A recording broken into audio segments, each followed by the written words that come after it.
Happy NFL Draft Eve and welcome into the Dead Arm Sports Podcast. Josh and Jell here rocking opposing teams' jerseys for our NFL Draft episode. We have a fun mock draft for you a little bit later on in the show.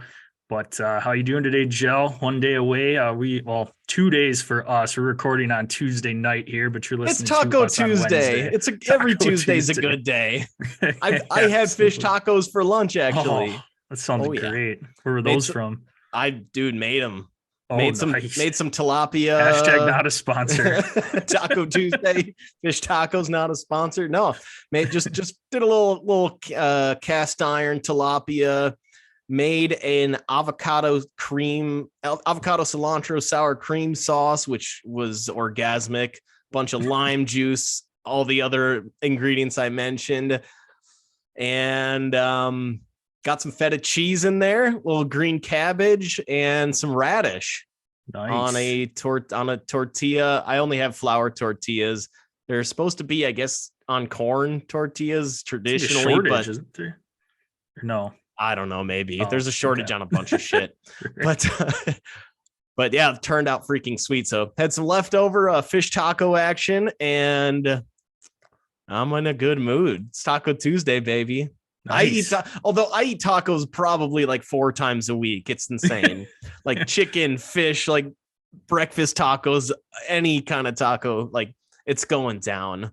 Nice. Well, I don't eat that much bread, make them, so I just eat them. I just have them on tortillas, like, I mean, when a lot of times if I've got brats, like if I've got tortillas on hand, I had them at, I had brats in a tortilla for the first time at a San Antonio, what's their double or triple A affiliate, MLB. It was a minor league baseball game. Round Rockets or round. No, there's a Round Rock. I don't know. San Antonio, whatever. I was down there for work and got to a minor league baseball game. Fernando Tatis and Luis Arias were both on that in the Padres system at that time. So they were both playing in that game. It was sweet. They had, I think it was like $2 commissions. Does that sound right? The commissions. The missions. The missions. That makes sense because San Antonio's a big military base. So that does, I guess, check out. But Tatis, Luis Arias there, $2 beers, $1 brats. I think my ticket was like $6. I was on the third baseline, like second row. It was pretty sick. Solid. Yeah, great time. Freaking love minor league baseball. So I'm doing great. So what I was getting at is that was the first time I had a brat in a tortilla. They melted Swiss cheese inside of it, and then you just open it up, and I put in kraut and mustard as I would for any brat, and rolled it back up, and oh my god, freaking awesome. Maybe I had a little diced onion in there too, probably. So I'm a solid. I mean, there's nothing like a brat on a big ass freaking like bakery roll like you can get up in Wisconsin. But when you got tortillas on hand, does the job quite well. So tortillas that's my carb, I guess. My number one carb rather than bread. If you're not making tacos, you're in one of the probably best states to go out and get tacos too. So big time. Yeah. The number one spot in the country. Yeah. California is actually going for, they're making a run for Texas's money. They got that Baja region that comes where, a lot of people will come up to like LA for tacos and San Diego and stuff to, sell tacos. But I think Texas takes the cake. We have our question of the day today, but I'm throwing an extra letter in front of it, Jell. So it is the TQOD. It's the trivia question of the day today. NFL Draft Edition. When was the last time 4 quarterbacks went in the top 10 of the NFL Draft? And 2018. Can you name the 4 quarterbacks? Josh Rosen, Sam, I'm going in reverse order here. Josh Rosen, Josh Allen, Sam Darnold, Baker. Yep. One of those 4 ended up doing anything. And that same draft, I feel like I heard that same exact stat somewhere earlier today on some show. So I probably otherwise wouldn't have had that right, like that. But, and then Lamar Jackson is in that same draft, goes number 32 overall. Ravens trade up out of the second round to grab their quarterback they thought would be there for probably a lot longer than it kind of looks like right now. But that's the worry about this year's draft is there's 4 quarterbacks and more than likely going to be going top 10. Could be going in the top 10, and 3 of them were, one was might be out of the league at this point in Rosen, Baker and Sam Darnold. Baker's maybe in the starting line for the starting job in Tampa, but only because his competition is Kyle Trask. And then Sam Darnold is going to be a backup to either Purdy or Lance, or fall into that third string role in San Fran, or maybe gets a start week 1 if Purdy still can't throw the ball. And then obviously you got Josh Allen there, who was, I believe, the number 7 pick or 6 or 7 in that draft. 7. So, and he's obviously, he'll be sticking around. So one of those guys is going to be with their team long-term. The other 3 have already left their team. And then the 5th quarterback that was taken in the first that year, Lamar, we have no idea. So we might see 5 quarterbacks go in this year's draft in the first round if Hooker sneaks into the first. So it'll be interesting. I think when you think about your top 5 quarterbacks in the draft, that kind of checked out pretty right, where it was, you get basically 1 stud, you get 2 guys that are okay, you get 1 bust, and you've got 1, I guess Lamar's pretty spectacular, but how long is he going to be spectacular for? If we go back to what was the Zach Wilson draft? Was that 2021? Does that sound right? Something 2020, 2021, where there were 5 in the top 15 in Lawrence, who looks like the generational talent, Zach Wilson, a bust, Trey Lance, unknown, Justin Fields, unknown, Mac Jones, middle of the road. Like, I feel like that's how this is going to go. That's the history. If we got 4 or 5 quarterbacks going in the first round, we'll have at least 4, maybe a 5th. So it's who's going to be the bust, who's going to be the stud. I guess we find out. Yeah. But it's a crapshoot. Absolutely, as it is every year drafting the quarterback position for the most part. Stay tuned to find out where Jell and I have some of those top guys slotted. Like I said, we got a mock draft coming up. Going to touch on some golf, but again, you can find us at Dead Arm Sports on all of our socials.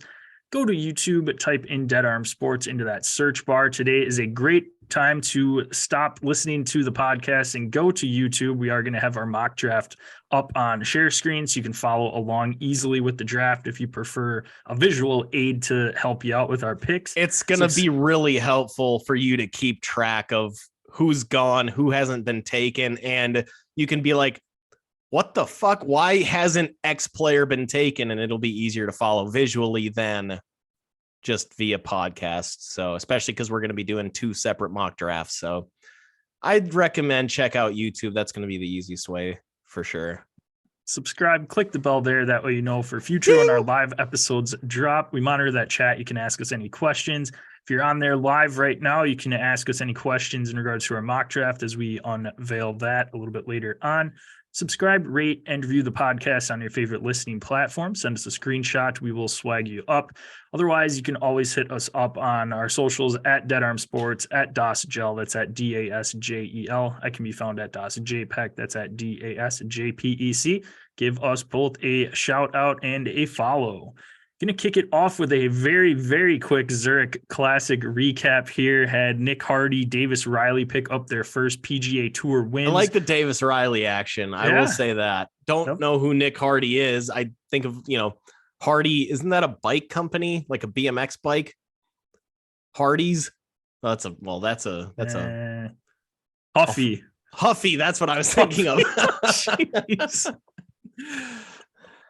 Oh boy. It's going to be a long episode. We're already off the rails here. But those two finished at -30, and they're exempt now. They get 2 years of PGA Tour, don't have to fight for their card. They get to play in the Century Tournament of Champions and get into the PGA Championship as well, and the Players. So awesome for those two guys. That was a huge win for them. Otherwise, yeah, not a great finish. I mean, Bo Hostler down the stretch and Wyndham Clark were in it till like the third or fourth remaining hole, and then just kind of fell apart. And I mean, it was one of those that Hardy and Riley finished up in, I think, like 4 or 5 groups left, and just no one really ever put any pressure on them. So just kind of a lackluster finish to this one, and kind of sums up our pairings as well. I went with the Fitzpatrick brothers. You ended up with Sam Burns, Billy Horschel. Ended up getting 2 strokes back on me, but surprise finish for me, at least, with the Fitzpatricks. Absolutely tearing it up in 4-ball, and then alternate shot was definitely a struggle. I think they're right around par after both rounds with that, but the other rounds, man, they were tearing it up. So they ended up finishing 19 under, or yeah, I think they were. I'm pretty sure, if I don't have it right in front of me, but I think that was all pretty much on the Thursday and Saturday rounds. It has to be if they finished par on the an alternate shot. That's pretty damn impressive. I mean, that's the difference though between Matthew Fitzpatrick and an Alex Fitzpatrick, where Matthew can do it for 4 days straight every single ball, where, hey, if Matthew, he can't do it. He's obviously not up to the par Alex is not up to the par that Matthew is, obviously. So that's where it kind of hurts. But geez, that's a killing in best ball. So good for them. Yeah. Well, I was happy with it. Like I said, going into it, I was just wanting to burn one golfer. You had taken that pair that I was hoping to grab, so it worked out. I'm happy with the result of that. Even only two strokes. That's not bad at all. Especially is Matthew even like amateur status, or is he just like, let me grab my bro? Alex is actually on a PGA Tour, the Canadian Tour. Okay, gotcha. So, hey, shout out to the hockey playoffs. Yeah, that might be the first time hockey's ever been mentioned on our podcast. Hey, Dallas Stars had, okay. Like it. Got a little bit of NFL news here. 2 shocking moves that actually went down today.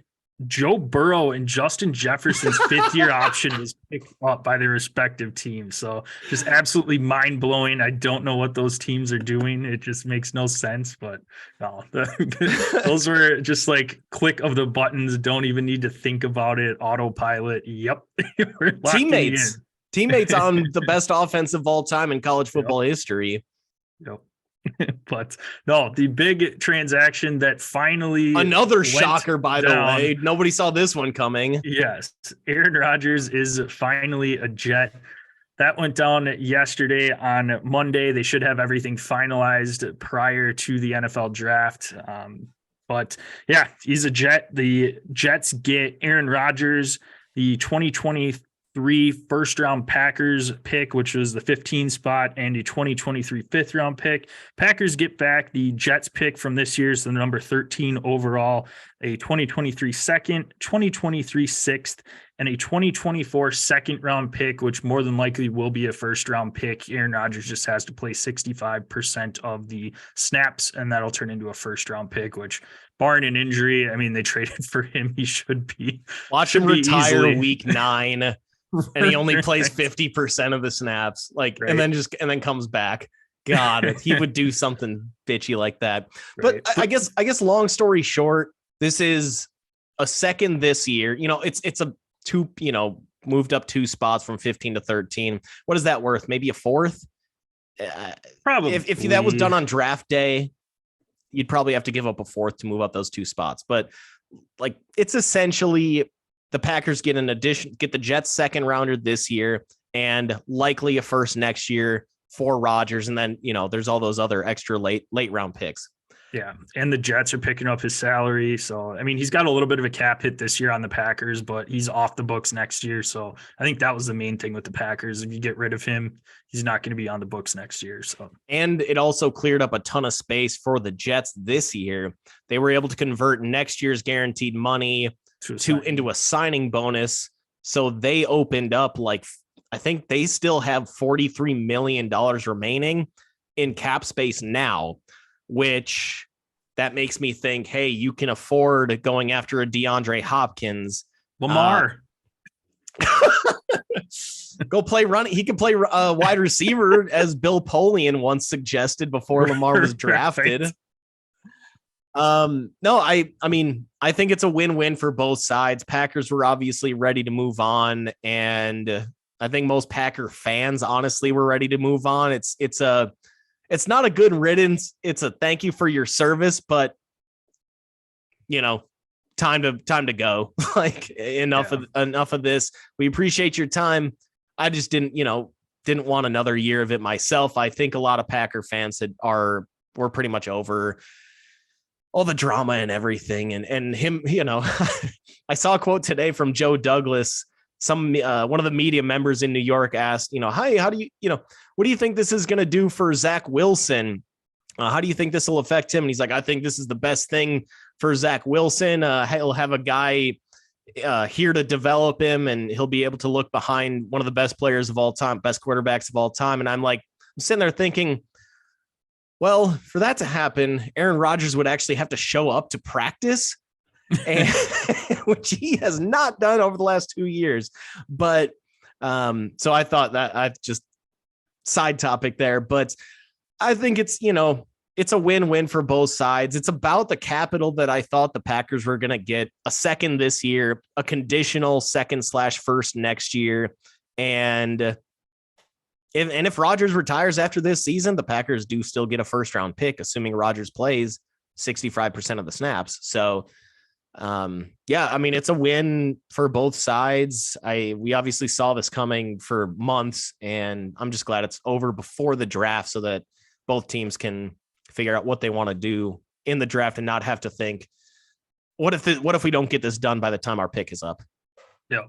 No, I think that the Packers, I was shocked actually a little bit that they got back what they did for him. I thought that they did really well with that, just with the Jets not really knowing how long they're going to have Aaron Rodgers for. There's no guarantee he's going to play past this year. So I was pleasantly surprised, I guess, that the Packers ended up getting back that possible first-round pick next year. I didn't know if the Jets would end up parting with the first-round pick just without that guarantee, but I think it's a nice haul for them, and the Jets finally get a relevant quarterback they haven't had in a long time. And the conditional that I thought it was going to be a second this year and a conditional pick next year based, it would be a second that turns into a first if he plays next year. That's the part that, I was kind of surprised. Like if he plays 65% of the snaps this year, that's going to happen. I think there's only been one season since he became a starter where he didn't meet that mark. So you'd assume he's going to play that 65%. So as a Packer fan, happy about getting that extra first for next year. That's pretty much guaranteed. We have that updated on our mock draft. So while Gel is pulling that up here, I'll go over a little bit about what we're going to be doing here with our NFL draft Makalaka Ding Dong. Gonna kick that off. So today we're going to split this into two parts just so that way we can discuss our picks a little bit and question a pick if we're not sure what is going on from our co-partner here on what their pick is. But we're just going to go through the first 16 picks today. So Carolina through Washington, as Gel is pulling up our draft. Again, go to YouTube right now. We have a lovely draft board you can follow along with that Gel has so kindly penciled in Max Johnson of Texas A&M as the first pick in the draft. Not eligible this year, Gel. So I guess I got to take Aggie friends down there. Yeah. But I'll take him out. So we're going to go through and just go through each pick and who we are projecting for that spot. For simplicity, we're not going to do any trades. This is assuming that team is going to be picking, or you think a player will go in that spot. We're not going to necessarily do trades or anything like that. We'll bring up if it's a likely trade out spot or a team might trade in. We'll discuss that, but we're just going to keep it simple today. And keep it simple, stupid. Yes. And just stick with the team that is currently picking in that spot. So yeah, I guess without further ado, I'll go ahead and kick it off. Carolina Panthers are the top spot. They have been on the clock for 2 months now since their trade with the Bears. And I think this one's pretty simple. This is the only pick right now that I think. Wait. Shit. Little technical difficulties. All right. With the first pick on the clock, the Carolina Panthers. Love it.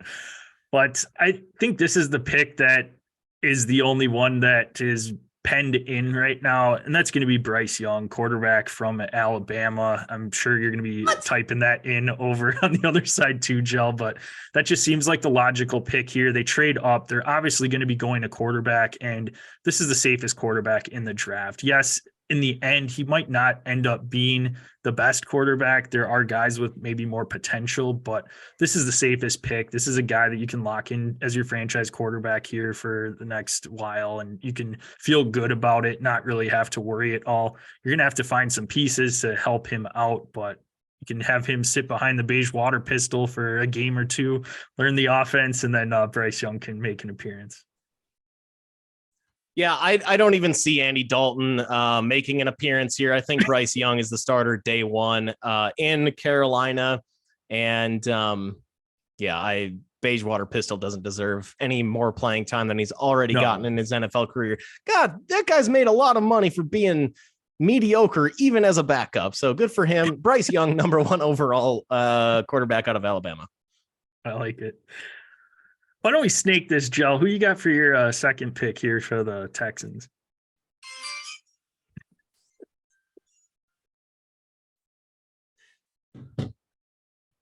With the number 2 pick in the NFL draft, the Houston Texans select Tyree Wilson, edge rusher out of Texas Tech. I know it's been for a while that Will Anderson has been the kind of consensus number 1 on a lot of people's big boards, but I think that there's the fear of Will Anderson possibly have already peaked at Alabama. And, he's the safest pick in this draft, at least from a defensive standpoint, from a lot of people. However, I think what ultimately spooks the Texans away from taking Will Anderson and going Tyree Wilson is that Jadeveon Clowney number 1 overall pick, where everybody thought, hey, he's the safest defensive player in this draft, safest edge rusher. This guy's going to dominate. And he ended up being an average player. There may be a fear from the Texans, given that they had Clowney, that there's no such thing as a safe pick, and taking the safest player on this board it's not worth it. So I'm going to go Tyree Wilson. We also saw the same thing in Jacksonville last year, where it looked like Aiden Hutchinson was going to be the number 1 guy, the safest pick. And so far his rookie year looked like he should have been the number 1 overall pick, but Jacksonville went, was it Trayvon Walker? Yeah. Trayvon Walker out of Georgia, for those physical traits, for the freak nature, the freak body that he had and still has. But so I'm going to see I'm thinking the Texans may go do the same thing and go for those traits that Tyree Wilson has. I mean, 6'5", freak edge rusher, elite athletically, not the most refined product out there, but he's got those physical traits. And I think that's something that the Texans are going to buy into at their number 1 overall, or their first round selection. Yeah, no, I could definitely see that. There's been a lot of hype of Tyree Wilson jumping up boards and being that first defensive player off of the board here. I am going with Vegas money right now, and they've got the number 2 pick as Will Levis. So I'm going to lock Will Levis in here. I don't like that pick if that is Houston actually making the pick there. I don't know if, again, Vegas, I've seen articles with Houston picking Will Levis or just a team trading up for Will Levis, and that's where the money line is with Vegas right now. I think it's going to be a mistake, especially if a team trades up and gives away draft capital to grab Will Levis. It's just mind-blowing to me, but I'm going to put Will Levis in there right now just with Vegas. Vegas usually has some idea of what is going on with this, and I'm very curious come Thursday to see if this actually is what happens. I mean, this obviously is a trade up spot. What do you think the odds are that Houston actually makes a pick here? Do you think they're more than likely to trade out, or do you think they're more than likely to take the pick? Okay. Well, first off, I think if Houston does stay at that number 2 spot, there's absolutely no chance that they go Will Levis. I don't think they take a QB at number 2. I think if they stay at 2, they go defense. They either go Tyree Wilson or Will Anderson. Maybe they buy into their culture that is non-existent and take Jalen Carter and take that risk. I don't see him going quarterback at number 2 here at all. Reason being, I think that there's a chance that Trey Lance, there may be some movement with the Niners and Trey Lance. So especially with DeMeco Ryans coming over from the Niners, he knows a lot about Trey Lance. Now that may spook DeMeco Ryans, given that he has seen Trey Lance do absolutely nothing in the league so far. But I think that I can see this in the works where Houston says, hey, let's trade back and get additional capital, or let's take the best defensive player available and let's send away a second, receive back Trey Lance and a third and something like that. And then they can try out Trey Lance for a season. And if they decide, hey, he's our guy, they can pick up that 5th-year option after this season. If they decide he's not a guy and he sucks again, we suck again, then they'll be in a good spot to grab either Drake May or Caleb Williams. So I think that's either for them, it's either best player available, best defensive player available, or trade back. I see no chance that they end up taking a quarterback, though. Sounds good. I get that music, Joe. Arizona is on the clock. With the 3rd pick in the draft, I have Arizona selecting edge rusher from Alabama, Will Anderson. I think they're going to end up going there. They need a lot of help. This could potentially be a trade down spot too for Arizona if Houston or another team don't take a quarterback that another team really covets. Arizona needs draft picks. They're in a full-on rebuild right now outside of having Kyler Murray as their quarterback, and they need additional help here, but they could easily start this off on the defensive side, get a guy that can be a cornerstone for that defense. Just had JJ Watt retire, which granted he was at the end of his career, still solid production though when he was with the Cardinals, but can get Will Anderson in there, get a good pass rush going, and get that top defensive guy off the board. Yeah. I got nothing more to say on that. And spoiler alert, Will Anderson going at number 3 to the Arizona Cardinals. I mean, like we had said, like you just said, I mean, and like I kind of had said when I was talking Tyree Wilson, just it seems like the most sure thing on the edge. He's been one of the most dominant defensive players in college football over the last 2 years. He could have been the number 1 overall pick if he would have been eligible to come out of Alabama last year. So, I think the Cardinals, they have so many holes, man. And Will Anderson's a great Swiss cheese. Civ. Will Anderson's a great place to start for rebuilding your defense. So, I'm going to lock in Will Anderson as well as my number 3 overall pick going to the Arizona Cardinals.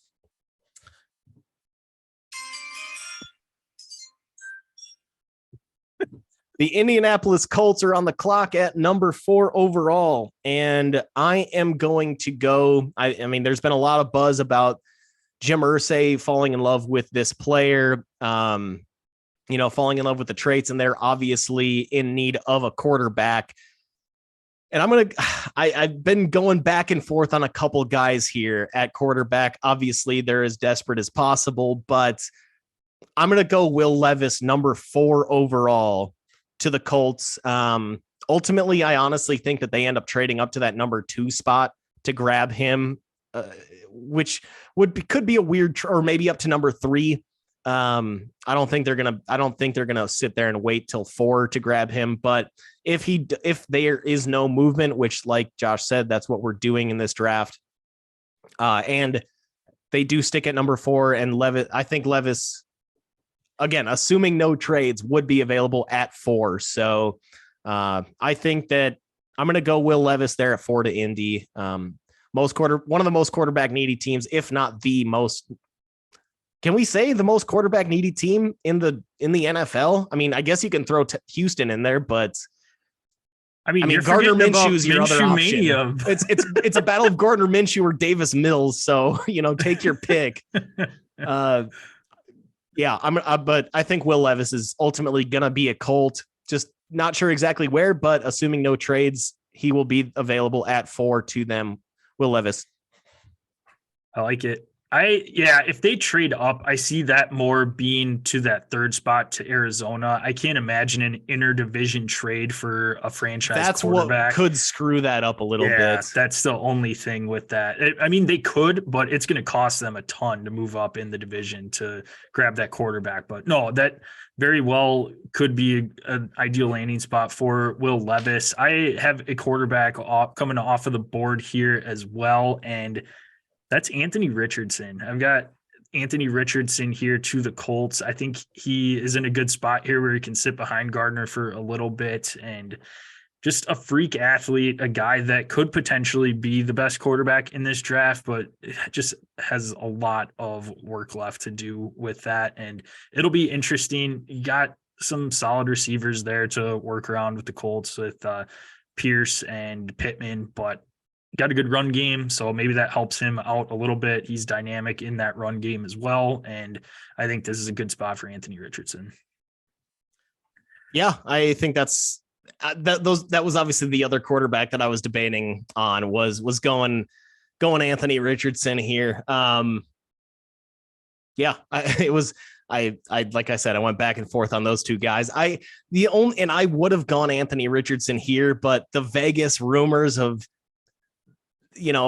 him possibly, being the favorite to go number 2 overall kind of spooked me. I wanted to go Anderson or go, Anthony Richardson here, but no, that's a fair move. With the 5th overall pick, the Seattle Seahawks select. Well, wait.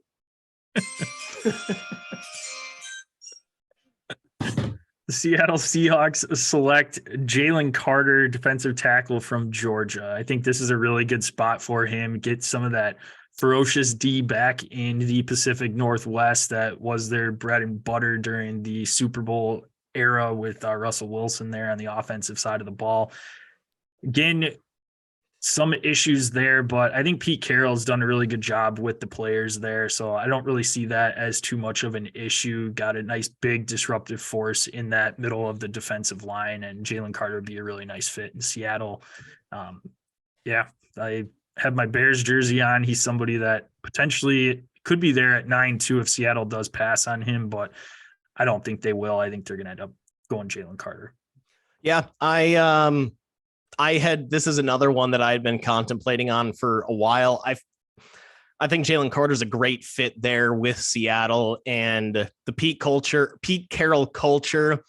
He's taken chances on a lot of guys that have maybe had some questionable character, and we haven't seen issues until maybe they leave Seattle. So he gets those players to buy in really well. I think this is a great fit for Jalen Carter and for the Seahawks.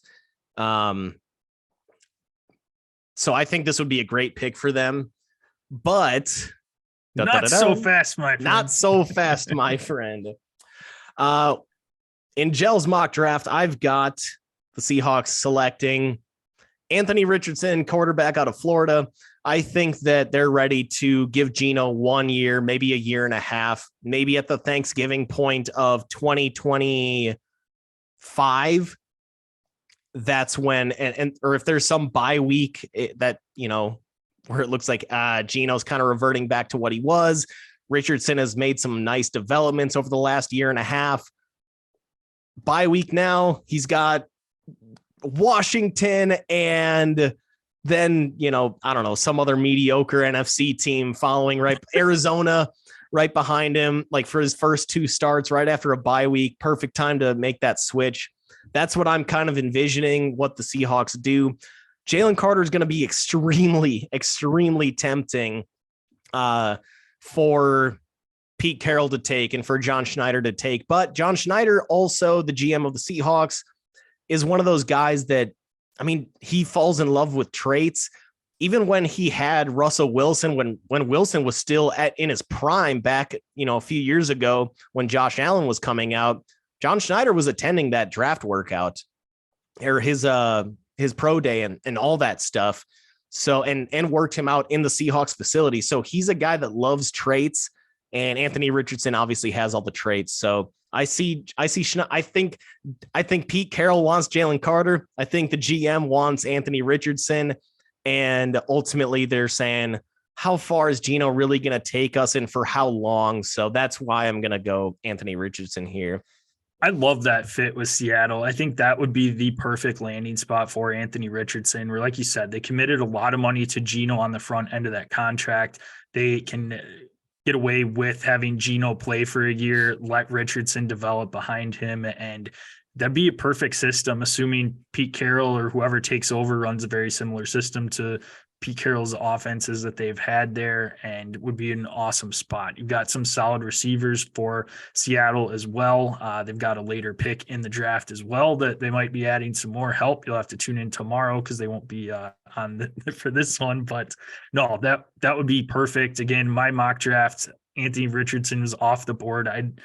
CJ Stroud might be a little perplexing to them to take, but I think ultimately if it was between CJ Stroud, Jalen Carter, they'd lean Jalen Carter on that. But no, I don't blame you at all for Anthony Richardson there. I love the fit. The only reason I think CJ Stroud isn't when I did a little bit more digging into him, it's like one of his comps, at least in terms of his playing style, is Geno Smith.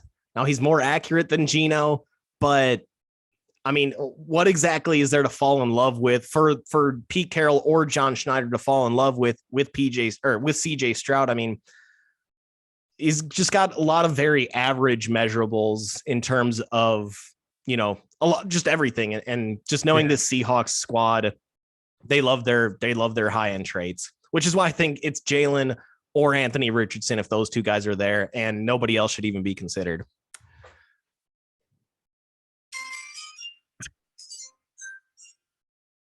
You make me laugh every time. With the number 6 pick, the Detroit Lions select Devin Witherspoon, corner out of Illinois. He's totally a Dan Campbell type of a guy. Came in, had some issues academically, was actually, first off, came in as a 0-star recruit, had some academic issues, ended up having to transfer to a junior college before showing out right away, and then eventually getting to Illinois and absolutely dominating this year.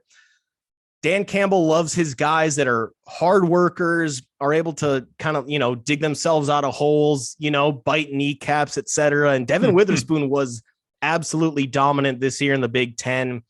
I think this is a Dan Campbell special, and Devin Witherspoon knowing how to play in the Big Ten weather. I think that'll turn on the Lions a little bit towards dome. Witherspoon. No, I don't have much else to add there, Jell. You can copy and paste that over to my pick in the Detroit Lions. I've got Devin Witherspoon going there as well. I was torn too a little bit. This might be a spot for CJ Stroud with the Lions. I mean, Jared Goff after this year, we don't know what that looks like. And the Lions are projected right now, I would think. I don't have them up in front of me, but one of the favorites to win the NFC North. So I don't know that they're really going to be in a good draft spot next year to get a quarterback of the future. So if one of the guys that maybe they have scouted and falls to them, this might be a spot for them to do that. You could transition over, but ultimately, I think Devin Witherspoon is their guy. He can help shore up that defense. Like you said, he's a Dan Campbell guy, and you got a solid offensive unit there, and it can help get some help with them on the defensive side of the ball. So hit that button. Cue it up.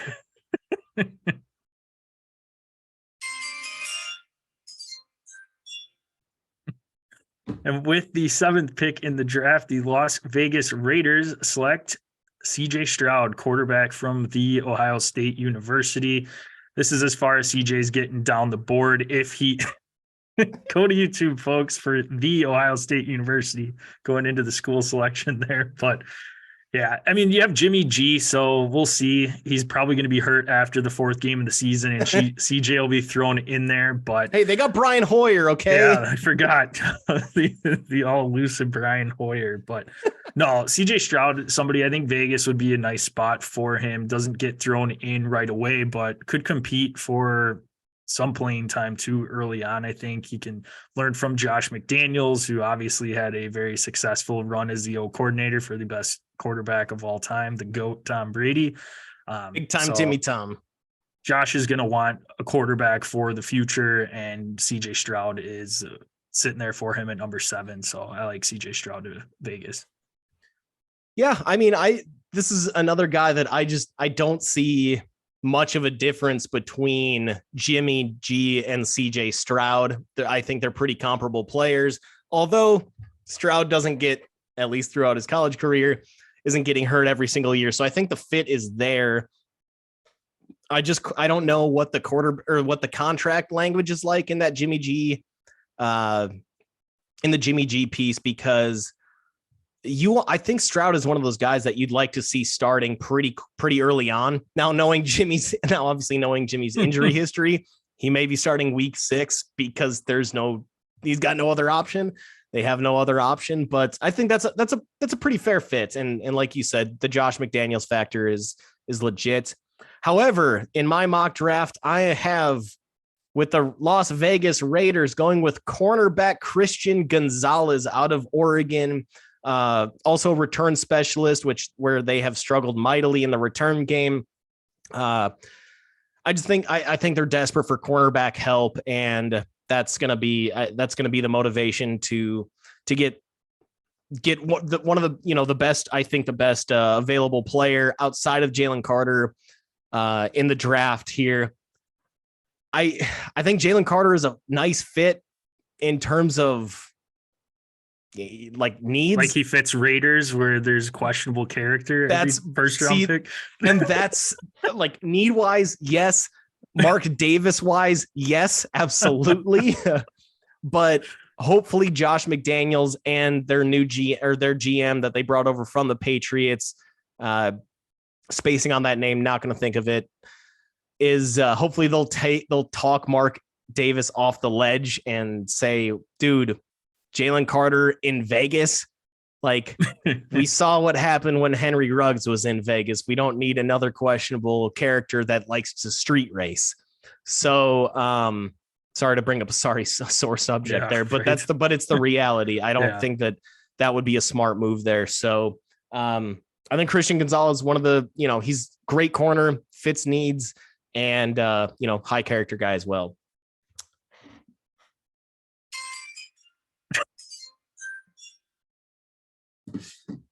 The Atlanta Falcons are on the clock. With the number 8 selection, the Atlanta Falcons select my boy, Lucas Van Ness, edge rusher, Iowa. I've seen some mocks where he is as high as a number 10 or a top 10 pick. I've also seen him go as low as like 22. So there's a pretty wide, varied opinion on him, but I think he's a freak. He would fit in great. I'm loving the thought of Lucas Van Ness on that turf in Atlanta. That sounds like an absolute. I mean, the guy's a freak. You get freaks on turf, they become even more freakish. So I love the thought of this here, and it fits a need for the Falcons. Yeah, I mean, they'd be extremely pumped to have him there. And yeah, I mean, for all those reasons. I don't know. That's a little early for me right now. It would not surprise me one bit at all, but just a lot of the mocks are seeing him in the teens. But very well could be the best edge rusher in this draft when it's all said and done. So I don't hate the pick at all. Mine with Atlanta is another edge rusher as well, someone that you had as first off of the board, and that is Tyree Wilson. I think Tyree Wilson still being available at this stage would be an absolute steal. Being a Bears fan, I would hate with Atlanta picking him right in front of us, as that would be awesome for us to have. But ultimately, Atlanta, best overall player right now. They need a lot of help. They're going through that rebuild right now. Not a quarterback available for them to take right now. It's way too early for talking about Hendon Hooker at all. So Tyree Wilson out of Texas Tech is my pick here, going one spot in front of the Bears. So with Tyree Wilson taken with Atlanta, why don't you hit that button, Mr. Joe? With the 9th pick in the draft from the Carolina Panthers, the Chicago Bears will select best tackle available in the draft, and I think that is Paris Johnson Jr. out of Ohio State. He's somebody that you can plug in day one, great run blocker, great pass blocker, and you need that help with Justin Fields. You committed this offseason to Justin Fields as your quarterback of the future, trading away that first overall pick, and you need to protect him. So get Paris Johnson Jr. in there. I think that is a safe pick. It's a great pick. The other name that is jumping up the boards a little bit that there's rumors that the Bears really like is Darnell Wright out of Tennessee, a tackle as well. So it would not shock me at all if that was their pick there, along with they've done a ton of research on Peter Skoronski as well, from Northwestern, Chicago area native, grew up there. So that obviously is another pick too. Like I said, if Tyree Wilson is there, if one of those guys, Jalen Carter, it wouldn't shock me with Eberflus being a defensive guy, getting that 3 technique guy in a Carter, or getting a solid edge rusher there. But ultimately, I think it's going to be the tackle position, and Paris Johnson helps out with a lot of their needs on the line. Yeah. You summed that up pretty well. I've got Paris Johnson as well going here, number 9 to Chicago. Fits a need. That offensive line was atrocious last year. They didn't do much in free agency, at least on the tackle position. Maybe they got some depth and maybe some interior line play, but I don't think they signed anybody to play that tackle spot. So no, they signed a guard from the Titans, but that was it. So they're in desperate need of an offensive tackle. Paris Johnson's the number 1 in my book. Darnell Wright, like you said, I've seen him shooting up boards, but I think Paris Johnson's more of the kind of sure thing here, and just I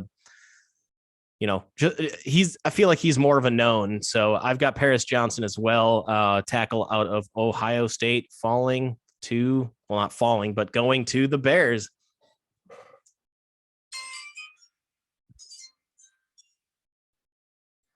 Rounding out the top 10, our NFC representative in the Super Bowl received this pick from New Orleans last year or 2 seasons ago, when they made a couple of trades. I don't even remember. Honestly, I saw this and I'm like, I don't even remember who they traded to New Orleans. I think they were doing a bunch of pick swapping, because they had like the 15th, 17th, and 18th overall picks, I think 2 years ago. And they traded 2 of them to the Saints, and they moved up a ton, and then they got CJ Gardner-Johnson or something. I don't remember. It's a freaking blur at this point. Yeah. Right. But for the NFC refs in the Super Bowl to have a top 10 pick, not too shabby. Yeah, and I think that they are going to go with, previously mentioned briefly, Peter Skoronski, offensive lineman out of Northwestern. He played offensive tackle with his time at Northwestern. However, they say he can play any position on that offensive line, from left tackle, guard, center, right guard, right tackle. And I think that that's a perfect fit. You start him week 1 at maybe a left guard, right guard spots. And then once Jason Kelce retires or Lane Johnson retires, I guess probably more Lane Johnson, retires or their current left tackle leaves, you just move Skoronski over to that position. So I think it's a perfect fit. You know, you hear the rumors of Bijan Robinson going here at 10, and to me, that's not an area of need. I mean, Jalen, I don't want to blow your pick if it is Bijan, but it's not an area of need for me where I think Skoronski is more of an area of need on that offensive line. And if you know anything about Howie Roseman, he likes to draft and develop defensive and offensive linemen and then go get his skill players either late in the draft or make trades. I mean, we've seen AJ Brown, for example, going and getting a guy in, via trade, CJ Gardner-Johnson, getting him via trade, Dre Bly, holy shit. Who's the corner from the Lions? Big play Slay, Darius Slay, via trade. So I think that he builds those he just continues to build those trenches up. Peter Skoronski fits day one and then eventually moves out to tackle.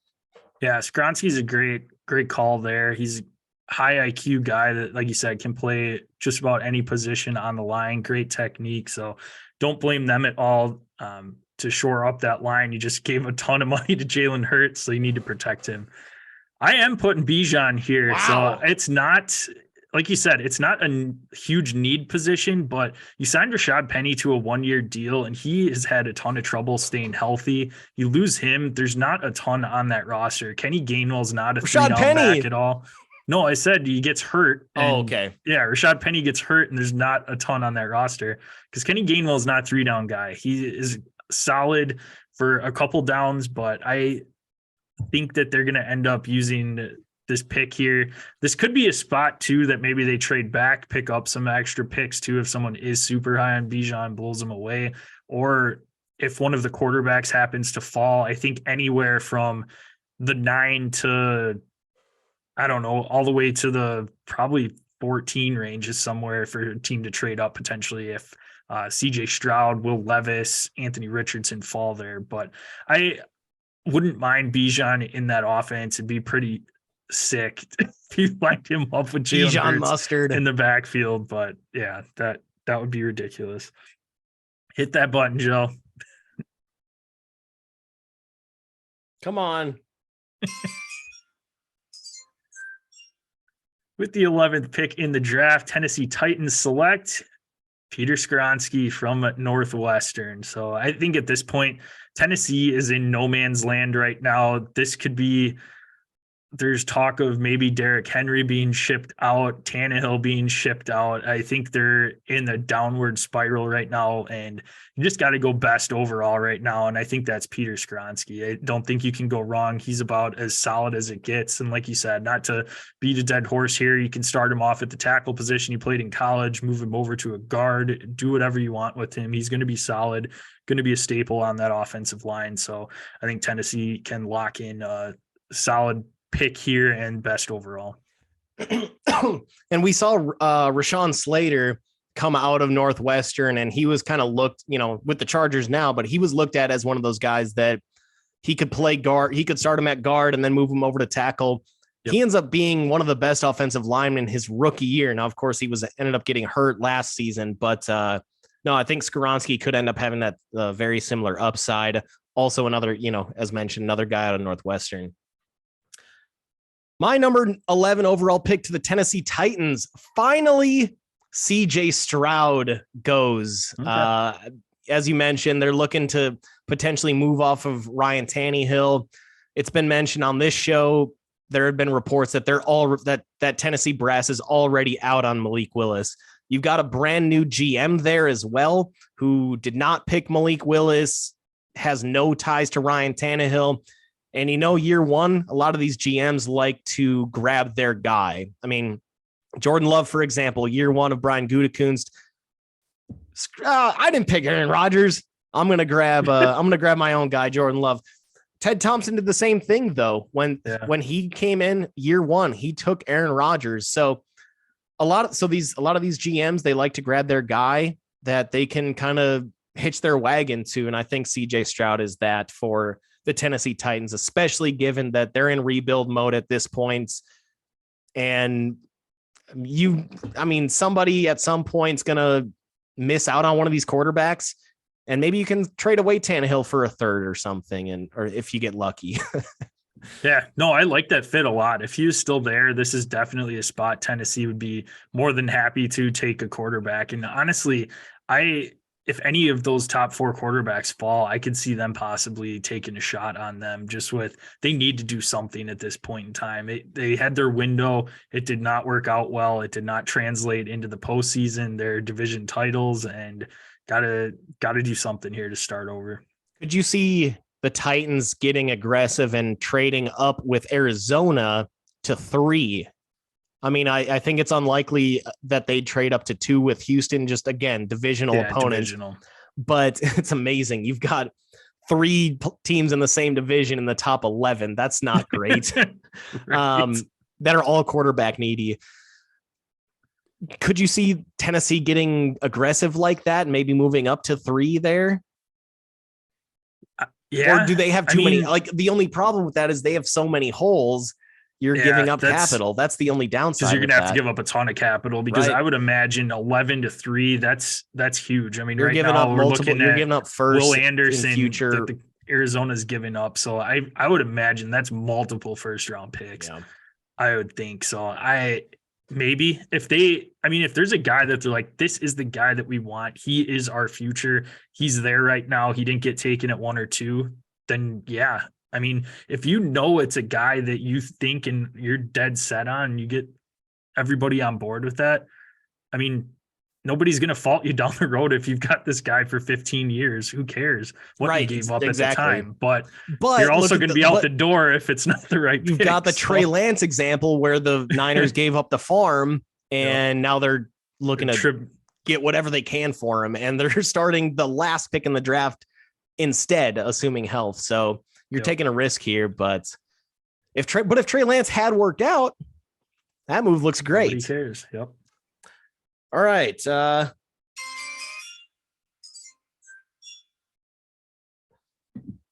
Houston Texans are on the clock, and with their number 12 overall pick, their second first rounder in the top 12 that they received from the Cleveland Browns in that Deshaun Watson trade, the Houston Texans select Jalen Carter. I think he finally is off the board. He can't. I'm debating it. You know, it's like, does he fall this far? Obviously, dude, he could go as high as 2 or 3. But I think that if he goes past the Seahawks, maybe past the Lions, I think he falls. And the Texans at this point, they're looking for impact players. You're thinking, hey, D'Amico Ryans, this is a bad motherfucker that is not going to take any shit from Jalen Carter. And he's going to get that guy in line if getting him in line is necessary. And it's not just the off the field stuff with Jalen Carter that makes me think that he is going to fall a bit. It's also the fact that when he came into his pro day, when that's supposed to be every player's greatest showcase ever, where they tailor the drills to what you're good at and they don't make you do anything that you're not good at. I mean, shit, all the QBs they're throwing against with no linemen to wide open receivers, they're just throwing into air. It's like, it's basically like throwing long toss in baseball warmups. Like like these pro days are supposed to be tailored for your strengths. And he came in 11 pounds over playing weight and couldn't finish his workout. And I know that he was going through all that legal stuff, but when the going gets tough, you just go hammer down Burger King twice a day for the next 2-3 weeks. Like, how do you do? Eddie Lacy, cheeseburger Eddie. So I know he could go as high as 2, but I see him falling less because of the off the field stuff in terms of his legal involvement with that car, the street racing, and more. There's I guess that the combination of that and the concern of the guy didn't finish his pro day workout. Like, that's not acceptable. So, but at 12, the Texans, hey, this is your second first round pick. This is where you can feel free to take a swing. And especially with a guy like D'Amico, that's, I think, is going to be able to keep him in line and not waste his talent. Oh, that would be pretty solid pick. With my mock draft, the way I went with it, with the quarterback going to Houston with their first pick, got to get him a shiny new toy. And I went with Jackson Smith-Njigba, the best wide receiver in this draft. Even if they don't end up taking a quarterback with that pick, if they went a Tyree Wilson, Will Anderson route, I still think they need somebody in that wide receiver room, and Jackson Smith-Njigba could be their wide receiver one for the future. I think that this is an ideal landing spot for Bobby him. Trees ain't it? No, Bobby Trees is not it. You can move Bobby Trees over to his wide receiver 2 position. Got Nico Collins in that 3 spot, and still need a lot of help, where they're probably going to be drafting a wide receiver again next year. But I ultimately think that this would be a perfect fit. I do like, I mean, there was talks too before with Houston, if CJ Stroud was going to go there. We've seen a lot of success with teams doing that with, I mean, you've seen Joe Burrow getting Jamar Chase coming in, and to a Jalen Waddle connection too. So, I mean, there's a lot of success with that. Jalen Hurts and AJ Brown, they were I believe roommates in some of these college camps and stuff, camps outside of the school, stuff in the off season. So, and they obviously had that sweet rapport. Yeah. So I think that would ultimately be the ideal thing. But Vegas odds have Will Levis in the number 2 spot right now. So Jackson Smith-Njigba, though, can be their wide receiver, and I like the fit there. It's a great fit. It's a great fit. I couldn't pass up on Jalen Carter right now. If I'm still Houston on the board at 12, right? Can't pass up on that. They got too many needs, and you take your risk, especially given that it's a first round pick. That's where you can take a swing. Yeah, for years, Tyree Wilson, Jalen Carter. I mean, that's unbelievable on that to pair. Yeah, sick. All right. The Green Bay Packers are on the clock with their pick from the Jets in the Rodgers trade. Green Bay Packers select Michael Mayer. I think they're going to be going tight end regardless. I don't know that moving up 2 spots really did a whole lot. I mean, right now, looking at yours, this might be a spot for Jackson Smith-Njigba if he were to fall, but I think with him off of the board right now, I don't see any of the wide receivers really being a huge fit. If Jackson Smith-Njigba was there, yes, I could see the Packers swinging there, but they need a tight end, and Michael Mayer is as sure of a tight end prospect as you're going to get. Yes, he's not the athlete, I guess, that Dalton Kincaid is, but he's going to be solid for you, run blocking, going out, catching passes, being that tight end that the Packers have historically always had. So I like Michael Mayer to Green Bay. Bubba Franks 2.0. Let's go. With the 13 overall pick, Gel has the Green Bay Packers selecting Nolan Smith, edge rusher out of Georgia. All right. I think that they continue this trend of not going skill position at the number 1 overall spot now, or at the first round pick. The ultimate fuck you would be to Aaron Rodgers the second that he leaves. Yes. It'd be so great. But I mean, I would love to see it, but I think that they're going to like Nolan Smith a little bit too much. He's a beast out of Georgia as an edge rusher. They took another linebacker out of Georgia last year, and also a defensive lineman out of Georgia. So they clearly like their defensive players, that Bulldogs. And I think they grab the best edge rusher that's left on the board. And again, another Georgia player going to Green Bay at the number 13 spot. Hit that button, Joe, and then I have a question for you before you make your pick.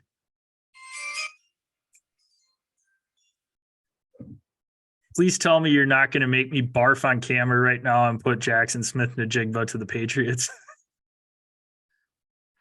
I was tempted, but I couldn't do it to myself either.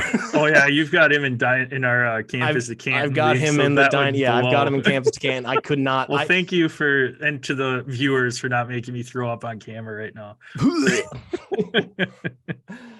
With the number 14 overall pick, the New England Patriots select Joey Porter Jr., corner out of Penn State. totally a Belichick guy. He loves his corners to start off with that. He's swung for the fences on a lot of them, and a lot of them have worked out. And he knows when to get rid of guys. I mean, he got rid of JC Jackson when Jackson was at peak value, and his impact with the Chargers last season was 0% pretty much. I mean, he was hurt for a chunk of it. Well, so he started off the season not playing very well, and then he got hurt. I mean, he's just good at moving off guys in the secondary at the right time. He's not afraid to do it, but he's also not afraid to spend the capital to get high-end players. Stephon Gilmore, Darrelle Revis, for example. I mean, those guys were veterans, obviously, at that time when Belichick pulled the trigger on him, but he loves his corners. This guy also is a dog, and Belichick loves his dogs. He's a hard worker. Obviously son of former NFL player Joey Porter, so he's got the right bloodline. I think Belichick falls in love with him, and they have a need at corner. So I think Belichick falls in love with this player. Joey Porter Jr. going 14 to the Patriots. No, I love that pick, and especially the corner position. If you notice on my draft board, there is a notable name that has not been taken at the cornerback position, and that's Christian Gonzalez. I think if he was on the board right now, the Patriots would be absolutely licking their chomps, and he is in my mock draft. So that would be a no-brainer. That would be probably the quickest pick you'll ever see a team make, and they'd lock in Christian Gonzalez there. It'd be an absolute no-brainer, and he'd be a phenomenal fit in that defense along with Bill Belichick leading the way. So I kind of want them to go back to where the coaches have to draft at home, so we can see Belichick and his golden retriever drafting at home. In a very modest looking home for somebody that has made as much money as he has. Right. The only thing I remember from that draft too, the other notable thing was when they panned to Mike Vrabel and somebody was taking a shit and you could see the reflection in the background of the dude just sitting on the toilet. I forgot about that. Oh man. I thought you were going to go Cliff COVID Kingsbury times. in his bachelor pad, but geez. Yeah. that's a total bachelor pad. That was sick. Hit that button, Joe. Fuck. First time with the sound bar, or with the whatever you call it, soundboard. With the 15th pick in the draft, the New York Jets pick from the Packers in the Aaron Rodgers trade.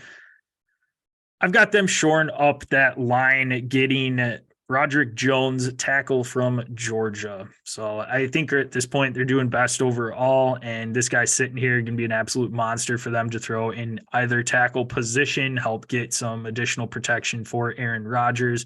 You already said it, that wide receiver position and running back. I don't really see a ton of other pieces there, so they'll get some line protection for him and maybe Zach Wilson down the road, but hopefully not for their sake. But either way, I'm getting plugged Broderick Jones in day one to help protect Rodgers.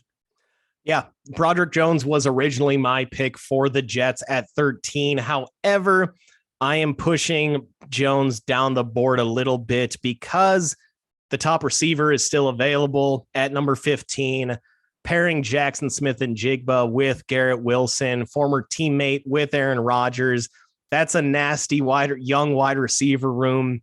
And so I'm going to go Jackson Smith-Njigba wide out as finally the first wide receiver comes off the board. To that third spot. That's fine. He'd be a great 3. Yeah. I mean, he shouldn't have been a 1 last year. And then in your 3 receiver sets, you can have Wilson and Lazard on the outside, and Jackson Smith-Njigba falls in perfectly as the third receiver, that slot guy. Yeah. So no, that would be extremely sick, but not something I would love because Rodgers would love that. But no, I don't have bad blood with him. I'll leave him alone. With Jackson Smith-Njigba off the board at 15, that leaves the Washington football. I'm going with Washington football team. Screw the Commanders. That's a stupid ass nickname. I hope new ownership changes that nickname back to the football team. WFT. That's sweet. With the 16th overall pick, the hit the button. With the 16th overall pick, the Washington football team selects Michael Mayer, he is going to still go in the top half of this draft. Logan Thomas has been, when healthy, okay. Yeah, he is big time. Oh God, I regret that so much. Calling him my top tight end in the NFC East. And then he comes in and just basically is hurt the whole season. That was great. Solid. A few years ago. Michael Mayer, though, brings a nice presence to that offense, something that Sam Howell, assuming that he's going to end up being the starting quarterback, at least to start this season, have a nice, reliable target in Mayer. They've already got Dotson. They've already got Terry McLaurin on the outside. I get that, but those guys are more down the field threats. Why not get yourself a nice security blanket there with Michael Mayer? I was tempted to go edge rush here because, have somebody on the opposite side of Chase Young is great. Or if Chase Young ends up getting hurt, which he has been for a number of games, in his short career, that ideally that edge rusher just fills in his void. But ultimately, I think tight end, just get Sam Howell a little security blanket here. So Michael Mayer, Notre Dame.